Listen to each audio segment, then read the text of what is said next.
Tonight on CTV News, 70 jobs go at New Zealand Post in Christchurch.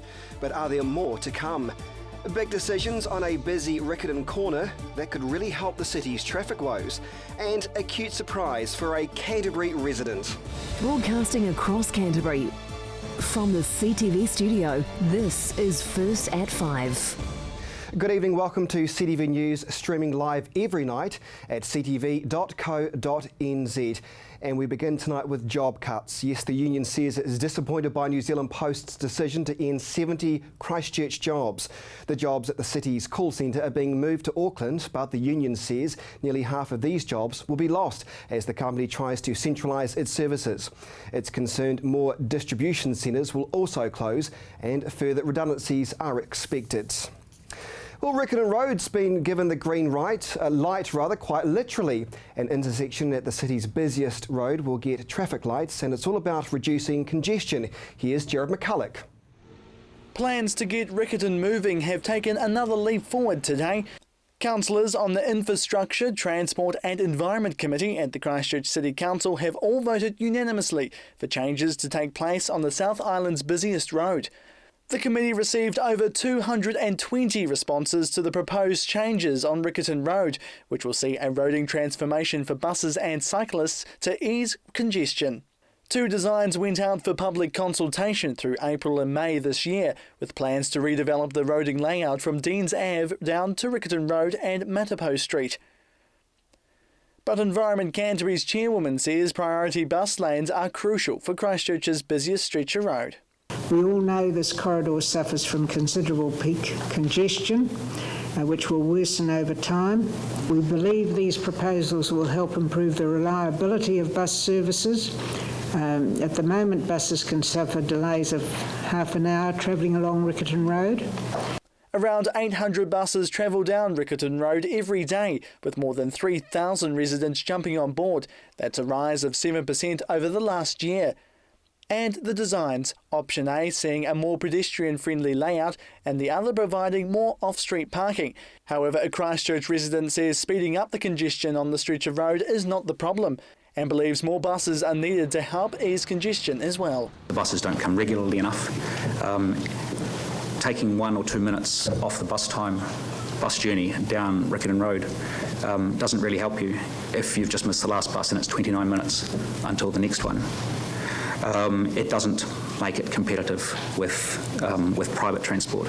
Along with bus lanes being suggested as the priority for council, they've proposed to add 65 car parks around the back of Riccarton Road businesses off Remu Street to help the street's parking woes. Deputy Mayor Vicky Buck says it's important not to only get vehicles through the congested road, but to take everyone into consideration. I think we need to think of this also as Riccarton Road is a hugely busy road, carries huge volume traffic and huge volume of public transport. Our major concerns in this area has been the pedestrian behaviour outside Westfield Shopping Centre, which is literally a lottery at the moment and terrifying to watch.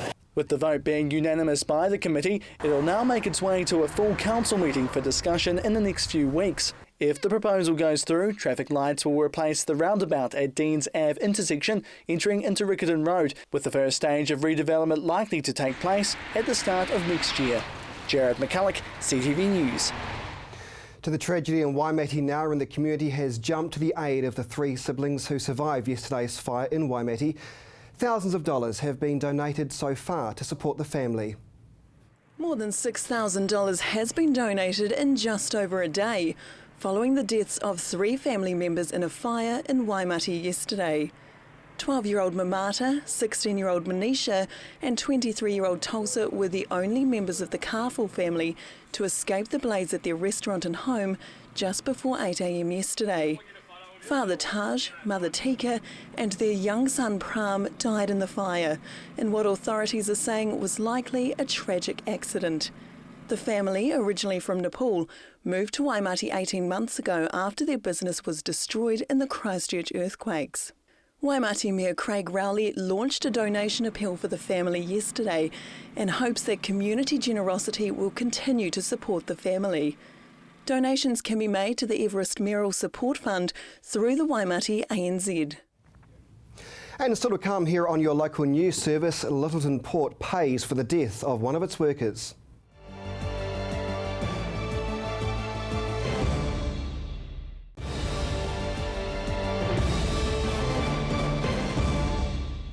Welcome back to CTV News. So the family of Brad Fletcher, who was killed while working at Littleton Port, will receive $75,000 from the company, but the port will only have to pay half that fine. Chelsea Daniels with the latest. Littleton Port Company has been sentenced to pay a total of $183,000 for failing to ensure the safety of worker Brad Fletcher. The company received the sentence today at the Christchurch District Court after pleading guilty to charges in June brought by WorkSafe. $75,000 will be paid in reparation to the family of Brad Fletcher, being split between his widow and his parents. The father of three was killed in August last year when he fell from a scissor lift that toppled over. Today at court, his widow Anita Fletcher read out her victim impact statement. She spoke of suicidal thoughts and indescribable pain following the death of her husband. His mother also spoke of how her son's death has made her an angry person. However, as it is the first time the port has been prosecuted, it will only pay a fine of $63,000, which is nearly half of what the prosecution was calling for. The judge said that due to the port recognising its culpability, having since implemented workplace safety practices and having no prior offences, the fine was then discounted. LPC says it will continue to implement health and safety changes and improvements and will continue to support the family. Littleton Port Company pleaded guilty to a charge of failing to take all practical steps to ensure the safety of our employee, Brad Fletcher.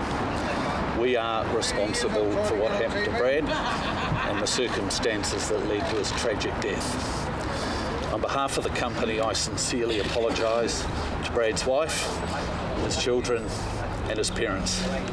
Our thoughts are with Anita, Caden, Cody and Xavier, and with Brad's parents, Lloyd and Barbara. And they're also with Mr. Aylward, who was with Brad when he died, and with Brad's extended family, his colleagues and friends, many of whom are in court here today. We've implemented and we will continue to implement changes and improvements to make sure all employees and everyone working at the port are protected and go home safe. And finally, we'll continue to support the Fletcher family in whatever way we can. Thank you. Brad Fletcher was the third worker at the port to die in less than a year. Bill Frost died in November 2013 after being pinned between a logging truck, trailer and a forklift. Warren Ritchie died in December 2013 when he was struck by a crane grab while unloading in a ship hold. A forklift operator was lucky to be alive after being injured this January at the port's Woolston depot when a shipping container fell on him. Yet another worker was injured in March while unloading a container ship, and another worker was injured after slipping on board a ship and hitting a rope ladder. The Ports Workers Union continues to push for improved safety measures at the port. A piece of turf in Sydenham has become hot property. The Sikh Society wants to use the land, but local businesses have other ideas. Here's Gerard McCulloch. It's been in Sydenham for over 100 years, and now there are plans for a building to make some of this section home. The issue was discussed today at the Christchurch City Council, with the local body considering a land swap with the Sikh Society, with plans for a place of worship to build their new facilities on a section of Buchan Playground. These concept plans show a general idea of the size the group wants to construct. With more members coming on board, they say they need to upsize. The original site that was there was chosen basically for its locality, being central, and most of the community being sort of around, not just only Sydenham, but the around surrounding areas, and the location was predominant to them. The council adopted the Sydenham Master Plan back in 2012, which has a number of ideas for the green space. Money has been put aside for a redevelopment of the park to make it more appealing for the community and a space for families to use. The previous site was on Wordsworth Street, but their building was lost in the earthquakes. Now they want to swap their location with a section of Buchan Park, with the council helping the society to find the best location. Buchan Playground was their choice. We are currently drawing up concepts at the moment as the project manager for not only the Sikh Society for some of the Christchurch rebuild projects. I'm just helping the community to understand the concepts and how we can deliver this and how it can be used for us as well. However, a local businessman in Sydenham says they don't want the park being sold for any development on the site. Inner city public parks are available for all locals and visitors to enjoy. They are not for sale. They should be preserved and enhanced for future generations. Stewart made a submission to the council through the Sydenham Master Plan and says he'd rather see a redevelopment of the park go ahead, providing a better use for the community, which is outlined in the plan. Another local businessman says more residents are moving back to the area, meaning more people will use the park in the future. He has plans to build an apartment or motel close by, saying it'll be important for locals. The existing size of the park is just big enough now, and for the future. And he says the park isn't unutilised and residents will take advantage of the park once it's upgraded. It may look that way post 22 February 2011, but now it's all happening in Sydenham. We need our park to stay the same size. Bahamra says they don't have a plan B for their site if the proposal is turned down. The discussion is expected to continue at a full council meeting in the next few weeks. Jared McCulloch, CTV News. Sarah is going ahead with its latest new compensation offer to red zoners, but will they actually accept? Sarah is going ahead with new compensation offers to red zoners. This despite some property owners, including members of the Quake Outcast group, considering their legal options, which may challenge Sarah in court yet again. Sarah's latest offer of 100% compensation for all uninsured, commercial and vacant land taken for the red zone follows the Outcast's successful challenge at the Supreme Court. They argued that the act of compulsory acquisition of the uninsured land would require full payout at market value. They are also saying that this means the government should pay them out for uninsured buildings on their properties. This is because they could choose to continue living on the premises if they weren't made to leave their property. However, today's offer from Sarah doesn't include compensation for uninsured buildings and comes with a deadline. Red zoners have until the 10th of December to accept the offer, which also includes those property owners who accepted previous lesser payouts who will now get a top-up. Sarah says settlements will be finalised by the 26th of February. To some road stress news now, if you like. It's an app on your cell phone that tells you when the traffic lights change. But will this be helpful, or could it just stress you out even further? Here's Jared McCulloch. It's a mobile app to tell you when to go.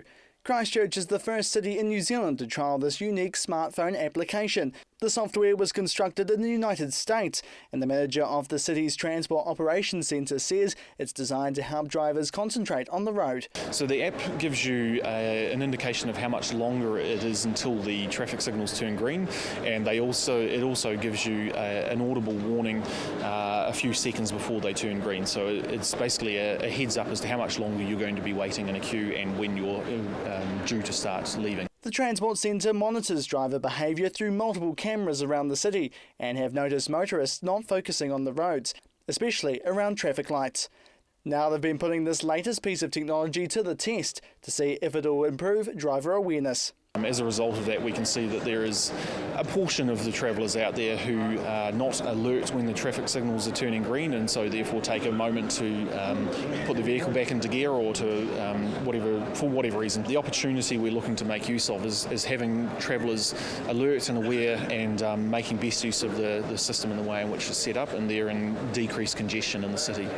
The Christchurch City Council has been trialling the app since the start of the year, providing the traffic information to the United States so it can work. Only a small team of transport staff are using the technology, but there's a long way to go before it can be made public. There's a number of safety features that are incorporated within this application, such as if it's not mounted in a vertical holder on your dashboard, it won't actually show you any of the graphical display.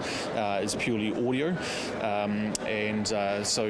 Another feature is that the application won't actually start providing you information until you're travelling at less than 15 kilometres an hour. So there's a number of features we've been trying to include into the app. And he says they're still tweaking the concept so it's better for future users. We still have ongoing work around how will people actually use it. It's one thing to have best intent, but we need to really be careful about how people will actually use it. And he hopes it will help speed up congestion around traffic lights, something their team are well aware of on the city streets. We do have an ongoing issue of people who are slow to react when lights turn green, though. I'm not sure if people have seen that, but it's definitely an issue and we observe it on a daily basis. There's no date yet as to when the app will be released to the public, but when it is, it can be downloaded on both Apple and Android devices. It's a matter of time for when it's all go. Jared McCulloch, CTV News. Well, still to come here on CTV News, your region's weather.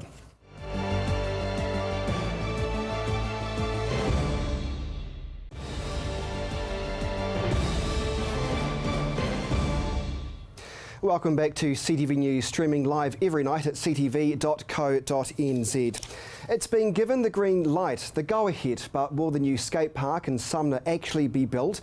Well, possibly not, because new noise concerns have halted its consenting process, for the time being at least. The consent process for the contentious skate park in Sumner has been put on hold. Clothing company Levi's was given the green light by the Hagley-Ferrymead Community Board in May to build a skate park on the suburb's foreshore near Cave Rock. But now the Christchurch City Council has put the consent process on hold, pending noise and dust assessments. The council says it's now up to Levi's to respond with measures that will reduce noise issues, which are likely to affect adjoining properties. So far, a review of likely noise caused by the skate park says levels will be minimal. However, local residents opposed to the park's location are hoping this will give them another chance at stopping the project. A group of residents were unsuccessful with the petition against the park back in May. Their main concern was that its location could have been better positioned elsewhere in Sumner. Levi's are fronting the $180,000 to build the park, which has been supported by local skaters, businesses and youth community groups. All right, from the cute files now, a Kaiapoi resident woke up to an unusual surprise this morning, a fur seal in his backyard. But how did he get there? Here's reporter Chelsea Daniels.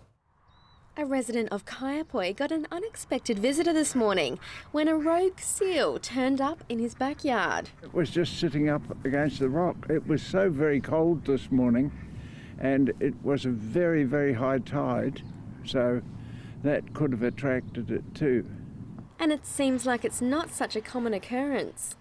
My neighbour tells me that he has lived there for 42 years and he has never ever seen a seal before. Murray says that he thinks the seal is a pup and he's been lying out in the sun all morning. Well, he hasn't been anything else but sleepy at the moment. And he says that it must be a long way from home for the seal. I would say it's at least 7 kilometres. From the sea? From the sea, yes. He'd have to swim up the Waimak and then into the Kaiapoi River. Murray has been living here for 5 years, his house and land having been named before he got there, Lazy Acres.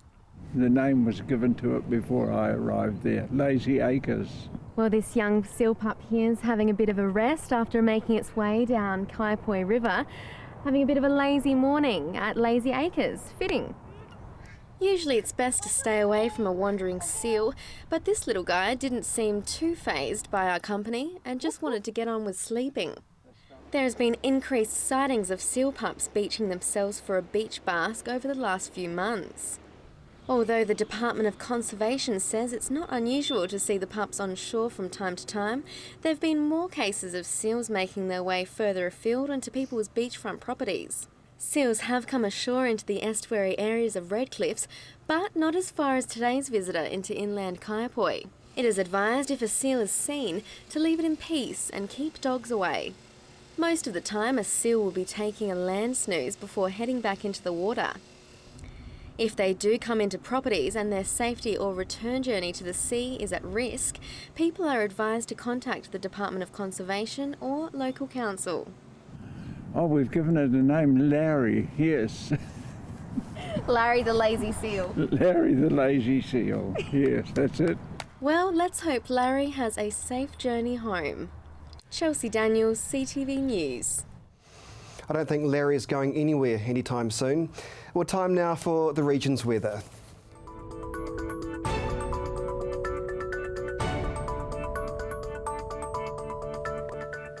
Kia ora Canterbury. Well, a frosty start this morning, pretty chilly for most places with high cloud and cold temperatures today, but it was fairly fine. Today's highs up first, 12 degrees for Timaru, Temuka and Geraldine, 14 for both of you. Central Canterbury, a little bit colder here today, 12 degrees for Christchurch, Akaroa, Ashburton and Methven there, 14 degrees for Leaston and 13 for Darfield. North Canterbury, Kaikoura, you shed 13 degrees with Cheviot and Oxford, 12 there for Amberley, Rangiora, Culverden and Hanmer Springs. And over to the Alpine region, just 7 degrees for Mount Cook today. Let's see what's in store for our Friday for the major centres. Timaru, we are expecting a southwesterly change in the evening, bring a few showers and potentially hail as well, 11 degrees for your high. Ashburton should be fine during the day, could be a few showers in the morning, and again the southwesterly change tomorrow evening. Watch for that hail if it comes. Christchurch, gusty northerlies in the morning, but we are expecting a southerly change in the evening as well. Could be a few snowy patches above 400 metres. And to Kaikoura, very similar for you, 13 degrees for your high, but again that southerly change coming through in the evening. Could be a few snow levels above 500 metres. South Canterbury though for tomorrow, we're seeing a little bit of rain and cold temperatures. Central Canterbury, a similar picture for you, could be a little bit damp. Southwesterly winds there for Akaroa and northeasterlies for Leaston and Methven.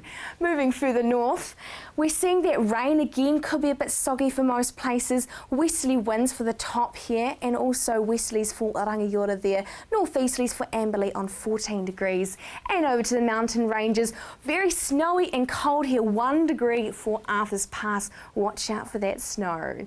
Let's see what the weekend's up to. Saturday is looking very chilly, cold southerlies coming through. We're expecting heavy rain in the morning and potentially sleety showers for Ashburton and Christchurch. Sunday, again, it is looking very chilly. Temperatures are dropping. Fine in the morning, but we are expecting wintry showers and potential snow in the evening and afternoon, especially for Ashburton and Christchurch. So be prepared for that. Upcoming days for the rest of the Canterbury region, cold on Saturday across the board, snowy areas for inland basins and sleety showers for some places. Sunday, again, we've got those warnings in place. It is going to be cold and we could be seeing some snow down to low levels, so might be a snowman that you might be able to make Sunday evening. So over the next coming days, watch that hail tomorrow evening and get your onesies and your cuddly pyjamas ready for that cold weekend that we're gearing up for. For now though, that's your weather update for Thursday. Onesies. Who owns a onesie? Before we go tonight, don't forget to join me on News Talk ZB. The Power Panel returns from 11 o'clock. But from everyone here at CTV News, hope you got your onesie on. Have a good evening.